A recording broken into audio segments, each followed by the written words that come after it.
We wish you a Merry Christmas, we wish you a Merry Christmas, we wish you a Merry Christmas and a Happy New Year. Oh hey Starlight, I didn't know you lived here. Small world, isn't it? No, please, do come in. After all, I'm not doing anything. Thanks. Well, if you're not up to anything, why don't we hang out? Maybe watch a movie. Hey look, the Grinch is on. Well, while you're here, perhaps you would like me to give you some figgy pudding. What? Why would you think I would love some figgy pudding? Oh, it's just part of the song. I don't mind some figgy pudding. Oh, I have some hot chocolate for us as well, topped with whipped cream and marshmallows. Okay, then I'll just go whip us up some figgy pudding. You sit down, make yourself at home. I'll be back in a minute. Okay. I thought we were watching How the Grinch Stole Christmas. We are, aren't we? No, that is the live-action rip-off of How the Grinch Stole Christmas. No, it is not. Okay, what makes you think the botched live-action version of How the Grinch Stole Christmas is any way better than the classic animated movie? Well, why don't we do a comparison between the two, since I like both the original cartoon and the live-action film, which, by the way, has the awesome Jim Carrey in it.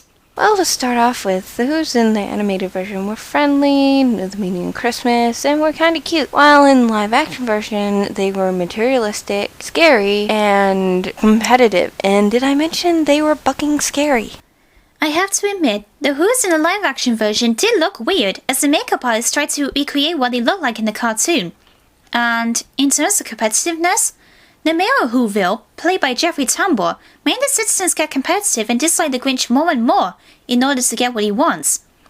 In the original cartoon, the way the Who's were characterized then, Chuck Jones really brought them to life in terms of design, as he did some of the Looney Tunes cartoons, including the famous What's Up with Dog short, and some of the Tom and Jerry cartoons as well, including The Cat Above and The Mouse Below.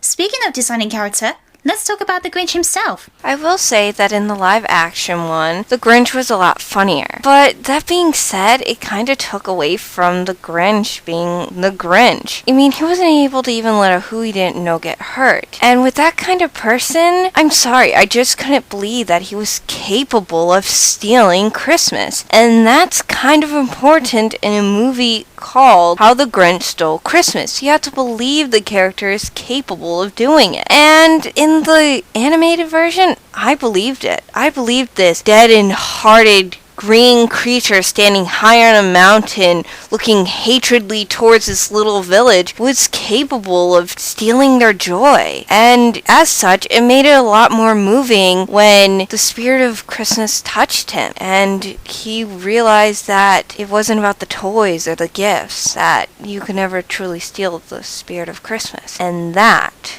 is what How the Grinch Stole Christmas is truly about. I like Jim Carrey as the Grinch. He brought fun and hilarious works into the character. And me and my family laugh so hard whenever he comes up to ruin the holiday, including where he replies to his own echo in the cave. In the cartoon, the Grinch was played by Boris Karloff, who also happened to be the narrator. Now, for those of you who might not have heard, Boris Karloff is one of the stars of horror movies in the 1930s. His portrayal of the Grinch was fantastic. Even I haven't seen the movies he had done before this. And gosh, the animators and Chuck Jones really worked well syncing his voice with the animation of his character, especially during the montage of making his Santa costume and when he steals all the Christmas stuff in Whoville. You know, Rose, that's one thing you and me can both agree on. The best part about the animated How the Grinch Stole Christmas is the song. The words and the pictures match up perfectly. Although I do have to admit that I do enjoy the live-action version of this song for the simple fact that it's very enjoyable seeing Tim Curry crawl on the floor and stuff things up chimneys, wearing a rubber suit covered in neon hair. You can also tell that he's kind of having a lot of fun, although I have to imagine it wasn't very enjoyable being in a rubber suit for that long and doing physical activities. All I'm saying is I wouldn't want to be around when he had to take that thing off. Let's talk about the song we all enjoy in this. The singer who did his performance is Thurl Ravenscroft. He used to be a member of the group called the Mellow Men in the 1960s, as he did a few songs and characters in a few movies together, including the Henchcats in the film Gay Paris with Judy Garland, Robert Goulet and Paul Frees. The smell of nostalgia. Anyways, his voice was perfect for the song about the Grinch. It brings a chilling vibe along with a cool melody in terms of music.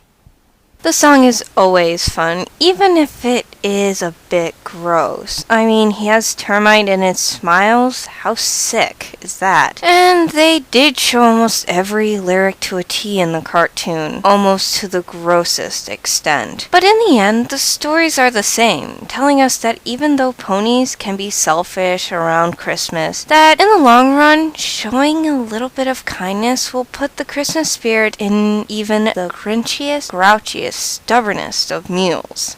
Couldn't agree more, Starlight. This is why The Grinch is one of my all-time favorite Christmas specials. It's a classic cartoon and film families can watch time and time again. I mean, the moral of showing kindness, caring, and spending time with friends and family at Christmas time can be a potential episode of MOP in future seasons. Especially if it involves a certain Lord of Chaos turned new friend in the main six. Wink wink. I guess, but it should be more that he just found out about Heartswarming Eve and doesn't understand that it is a holiday of love, sort of like Mr. Bean's Christmas. Anywho's, Rose, I think that's all I have to say on the Grinch. If you have anything left to say, please make it quick. I believe the figgy pudding will be done soon, and Holiday in Handcuffs is coming up next. Well, we recommend you viewers out there to watch The Grinch, the cartoon most definitely to any Chuck Jones fans out there. You are in for a real animation treat. Oh goody, the pudding's done. Would you like the first serving, Rose? Of course, Starlight. This is going to be delicious. Especially with custard.